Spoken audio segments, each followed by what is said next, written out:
होना चाहिए relevant field में। और जब आप ये सारे कैटेगरीज यानी एग्ज़ाम पास करते हो, 4 साल का आपको एक्सपीरियंस होता है, उसके बाद आप एक छोटा सा नॉमिनल अमाउंट पे करते हो और चार्टर आपको मिलता है और आप ये CFA की जो डेजिग्नेशन है उसको आप यूज़ कर सकते हो to work in a company और समवेयर। आप कंपनी में वर्क वैसे भी कर सकते हो, लेकिन आप अगर आप फी पे नहीं करते हो तो आप CFA डेजिग्नेशन का यूज़ नहीं कर सकते हो।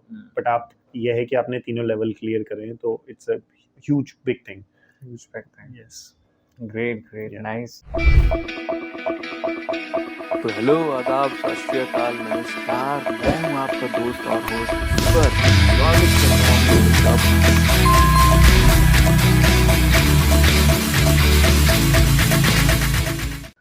भाई पैसा पैसा पैसा तो है ही है, but still on all of that एक चीज होती है ना कि जिसकी पॉजिटिव साइड्स है उसकी नेगेटिव साइड्स भी हैं। सो एक चीज ये भी हो रही है कि जिसकी वजह से बहुत लोग नेगेटिव इमेज लेके चल सकते हैं स्टॉक मार्केट का, इसमें फ्रॉडलेंस बहुत है।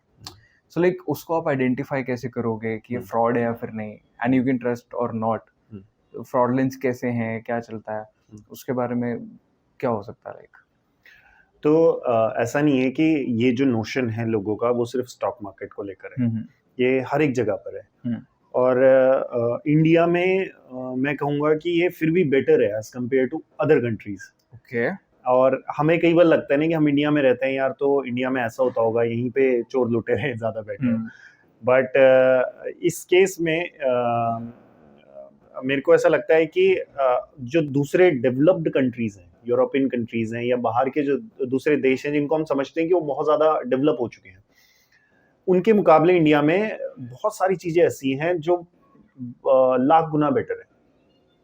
और इसके अगर मैं इसका कनेक्शन करूँ स्टॉक मार्केट के रिलेशन में, तो स्टॉक मार्केट में देखो फ्रॉड आपके साथ क्या हो सकता है कि बहुत सारे इवेंट्स ऐसे हुए हैं पास्ट में जिनकी वजह से लोगों को नुकसान हुआ है। ठीक है, तो उसमें फिर जो रेगुलेटरी बॉडीज होती हैं, जैसे कि आपका स्टॉक मार्केट की रेगुलेटरी बॉडी है SEBI, security exchange board of India.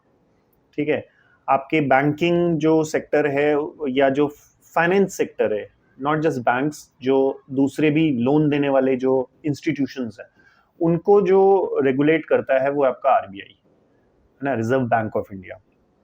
ये इंस्टीट्यूशंस आज की डेट में इतने ज़्यादा स्ट्रॉन्ग और इतने ज़्यादा अवेयर और इतना ज़्यादा कंसर्न रखते हैं जो इन्वेस्टर होता है या जो नॉर्मल आदमी है उसके वेलफेयर के लिए। तो ये लोग क्या करते हैं, अलग अलग तरह के मेजर्स बना के रखे इन्होंने कि यार इनको नुकसान ना हो जाए। तो जैसे कि एक एग्जांपल मैं आपको देता हूँ।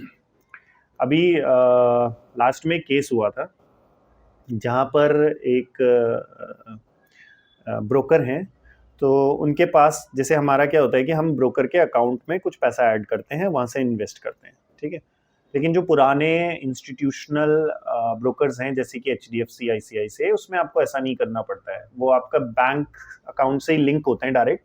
तो अगर आपका बैंक अकाउंट HDFC में है और HDFC सिक्योरिटीज़ के साथ आपने डीमैट खुलवाया है, तो आपको HDFC बैंक से HDFC सिक्योरिटीज़ में पैसा ट्रांसफ़र करने की ज़रूरत नहीं है। आप जब भी ट्रेड करोगे तो वो सीधे पैसे वहीं से लेके आपका ट्रेड एग्जीक्यूट कर देगा। जबकि अगर आपका HDFC बैंक में अकाउंट है और किसी दूसरे ब्रोकर के पास आपका डीमैट खुला है, तो आपको पहले वहां से वहां पैसे ट्रांसफर करने पड़ेंगे। तो मान लेते हैं कि आपने 10,000 रुपए ट्रांसफर करे और आपने 8,000 के शेयर ले दिए। अब आपके 2,000 रुपए पड़े हुए हैं ब्रोकर के पास। अगर कल को मेरा ब्रोकर भाग जाता है, चोरी कर देता है, तो सबसे पहला सवाल है कि मेरे शेयर्स का क्या होगा। तो ब्रोकर के पास शेयर्स नहीं होते हैं, शेयर्स होते हैं डिपॉजिटरीज के पास। ओके। डिपॉजिटरीज जैसे कि नाम से पता चल रहा है, डिपॉजिटरीज हैं, डिपॉजिट्स लेने वाली इंस्टीट्यूशंस हैं। तो ये डिपॉजिटरीज वो होती हैं जो हमारे शेयर्स को डिजिटल फॉर्म में अपने पास रखती हैं। ठीक है, तो शेयर्स तो मेरे कहीं नहीं गए क्योंकि शेयर्स उनके पास है, ब्रोकर के पास नहीं है। ब्रोकर के पास है मेरे 2,000 रुपए। अब वो 2,000 रुपए जा सकते हैं। तो पहले क्या होता था कि वो 2,000 वहीं पड़े हुए हैं तो वहीं पड़े रहेंगे। Okay. लेकिन अभी सेबी ने नया रूल लाया है कि अगर आपके पास कोई अमाउंट पड़ा है अपने इन्वेस्टर्स का, तो इसको आप एक रेगुलर साइकिल में आप इसको सेटल करेंगे मतलब कि अगर आपके पास पैसा है तो आप इस पैसे को जो इन्वेस्टर है उसके बैंक अकाउंट में आप वापस करेंगे 15 दिन में या 20 दिन में, इसका एक साइकिल चलता है। तो वो पैसा ऑटोमेटिकली आपके बैंक अकाउंट में आ जाएगा। अरे नाइस। तो ये तो हो गया इस साइड पे। अब इंस्टीट्यूशन साइड पे तो ये सेफ होता जा रहा है, ज्यादा से ज्यादा सेफ हो रहा है, ठीक है, इसमें नुकसान की गुंजाइश कम से कम है अब। लेकिन जो जहां पे आपको फ्रॉडुलेंट महसूस हो सकता है वो हो सकता है कि आप किसी से टिप लेके इन्वेस्ट कर रहे हो, ठीक है। हालांकि सेबी इस पे भी ध्यान देता है। तो जैसे हम बात कर रहे हैं, काफी स्टॉक्स हमने डिस्कस करे, ये सब करे, तो हम लोग एक डिस्क्लेमर देते हैं कि हम यहाँ किसी को बता नहीं रहे कि आप इसमें इन्वेस्ट करो, उसमें इन्वेस्ट करो। पर ऐसे बहुत सारे चैनल्स चलते हैं, ऐसे बहुत सारी चीजें चलती हैं जहाँ पे लोग इस तरह की बात करते हैं, और टेलीग्राम के थ्रू या दूसरे प्लेटफॉर्म, तो वहां पर भी सेबी नजर रखता है।